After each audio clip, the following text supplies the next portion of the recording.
All right, so now I've gone back to the original design that I had. I took the dog picture out. And what I want to show you is you have your layers palette just like you do in Photoshop, just like you do in Illustrator.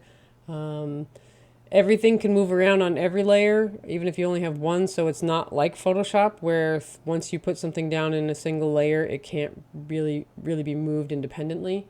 But I'm going to put in a new layer here, and I'm going to do that. I'm going to call it the background color.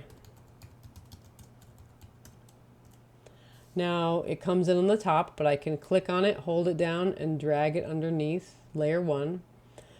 And I can now go over to my rectangle tool. And I've clicked down on it. And I'm going to go to the top of the bleed, that little red hairline. Oops. You can just cancel if you make a little mistake like that. You lift up too quickly. So I'm here at the top of the bleed and I'm holding the mouse down and I'm going to drag the mouse all the way to the edge of the bleed on the bottom of the page. So everything lines up there. Whoops, I made it a little bit bigger. Just get it in there so it's nice and neat. So I have this box that's waiting for something. It's empty right now. And it is selected on that back layer, the background. So I'm going to click on my swatches and now I'm going to fill it with a color. And you can see that the color fills in behind the text and the images because I put that layer underneath it. And now I also want to show you how you can view your image before you get further in the design, just so you can see how it looks without the guides, without these text box image like hairlines, without the bleed. So if you go over to your tools palette and all the way down, this little tiny box here with a little arrow is showing you the different views that you can have to see your document. So it's on normal right now, and I'm going to click on that little arrow and hold it down, and now I want to go to preview. And that's what the finished product is going to look like. So it gives you a nice clean look. You know, you don't have all those guides and things in the way.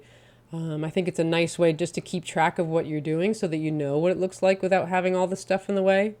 Like, so for instance, I see things now that I didn't pay attention to before, where I think I want this text to line up with this box. I want this text to be closer to the box.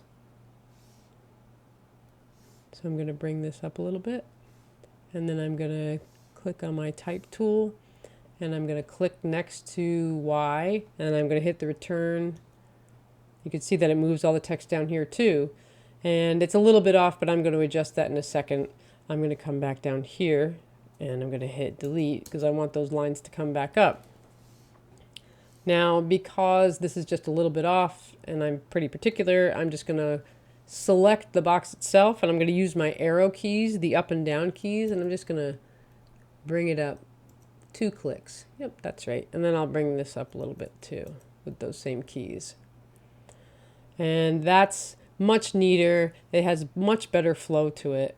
And that's pretty much it. The next thing you'll do is file and save. And when you go to save your document, you're going to title it and make sure you know exactly where it's going. So I want mine to go onto the desktop. I can pick and choose from over here. And I'm going to title it, and it is an InDesign document. So I'm saving it to the desktop and I hit save.